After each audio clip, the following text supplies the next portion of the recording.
رات کا دوسرا پہر تھا۔ بارش تھمنے کے بعد ہر طرف ایک عجیب سا سناٹا چھایا ہوا تھا۔ احمد اپنے دوستوں کے ساتھ دیر تک بیٹھا رہا اور جب واپسی کا وقت آیا تو گلیوں میں اندھیرا چھا گیا۔ اس کے دوستوں نے کہا، یار آج رات یہ پرانی گلی سے مت جانا، کل وہاں کسی کی چیخیں سنائی دی تھیں۔ احمد ہنسا، بچپن سے یہی باتیں سنتا آیا ہوں، کوئی جن بھوت نہیں ہوتا۔ وہ ضدی تھا اور پرانی گلی سے وہی واپس گیا۔ گلی تنگ تھی، دونوں طرف خستہ حال دیواریں اور بیچ میں جمع پانی۔ کیچڑ پر احمد کے قدموں کی چاپ گونج رہی تھی۔ وہ جیسے ہی درمیان میں پہنچا، اچانک اسے ایک بچے کی ہنسی سنائی دی۔ وہ رک گیا۔ کون ہے؟ اس نے بلند آواز میں کہا۔ جواب میں وہی ہنسی، مگر اس بار کچھ قریب سے آئی۔ احمد کی ریڑھ کی ہڈی میں سرد لہر دوڑ گئی۔ اس نے موبائل نکالا مگر بیٹری ختم ہو چکی تھی۔ اندھیرے میں اب کچھ ہلتا دکھائی دے رہا تھا۔ اچانک ایک چھوٹا سا بچہ سامنے آ گیا جو الٹے پیروں کے ساتھ زمین پر کھڑا تھا۔ اس کی آنکھیں سرخ تھیں اور چہرے پر زخموں کے نشان۔ بھائی مجھے گھر چھوڑ دو، وہ بولا۔ احمد کے قدم منجمد ہو گئے۔ تم کون ہو؟ احمد کی آواز کانپ رہی تھی۔ بچہ مسکرایا اور آہستہ سے بولا، جس نے میری بات نہیں مانی وہ کبھی واپس گھر نہیں گیا۔ صبح محلے والوں کو احمد کی چپلیں پرانی گلی کے بیچوں بیچ پڑی ملی، لیکن احمد کبھی واپس نہ آیا۔ احمد کی گمشدگی کو 3 دن گزر چکے تھے۔ پولیس نے تلاش کی، محلے والوں نے ڈھونڈا، مگر وہ جیسے زمین نگل گئی ہو۔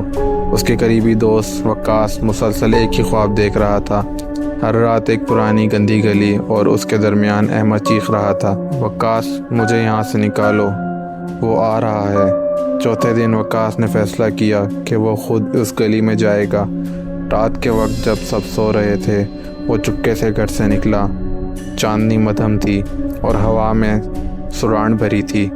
جیسے ہی وہ گلی میں داخل ہوا، اسے سردی لگنے لگی، حالانکہ جولائی کا مہینہ تھا۔ اچانک ایک پرانی دیوار پر احمد کی تصویر بنی ہوئی نظر آئی، خون سے۔ وقاص کے قدم رک گئے۔ وقاص، آواز پیچھے سے آئی، دھیمی مگر جانی پہچانی۔ وہ مڑا تو احمد کھڑا تھا، مگر آنکھیں خالی، چہرہ زرد اور کپڑے گندے۔ وقاص مت آنا آگے، یہ گلی زندہ ہے، یہاں جو ایک بار آیا وہ واپس نہیں جا سکا۔ وقاص نے آگے بڑھ کر احمد کو چھونے کی کوشش کی، مگر اس کا ہاتھ اس کے جسم سے پار ہو گیا۔ تو مر چکا ہے۔ احمد کی آنکھوں سے آنسو بہنے لگے جو خون میں بدل گئے۔ نہیں، میں مر کر بھی زندہ ہوں۔ اس گلی نے مجھے قید کر لیا ہے، ہر رات ایک نیا شکار چاہیے اسے۔ وقاص پیچھے ہٹا، مگر گلی کے دونوں طرف کی دیواروں سے سائے نکلنے لگے۔ وہ تیزی سے اس کی طرف بڑھے۔ اب تم بھی یہاں کے ہو گئے ہو وقاص، احمد کی آواز گونجی۔ اب وہ بھی سایہ بن چکا تھا۔ اس لمحے ایک زوردار چیخ فضا میں گونجی۔ صبح گلی میں 2 موبائل فون، ایک پرانی چپل اور خون کے دھبے پڑے تھے۔ وقاص کی گمشدگی کے بعد محلے میں خوف کی فضا چھا گئی۔ اب کوئی رات کے بعد اس گلی کا نام بھی لینے سے گھبراتا تھا، لیکن ہر رات کسی نہ کسی گھر سے ایک آواز آتی تھی، وقاص بچاؤ۔ یہ آواز سن کر ماہم، وقاص کی چھوٹی بہن، تڑپ اٹھی۔ وہ جانتی تھی کہ کچھ نہ کچھ بہت غلط ہو رہا ہے اور وقاص کو اب بھی بچایا جا سکتا ہے۔ ماہم، جو کالج میں پیراسائیکولوجی کی طالبہ تھی، پرانی کتابوں اور عاملوں سے معلومات جمع کرنے لگی۔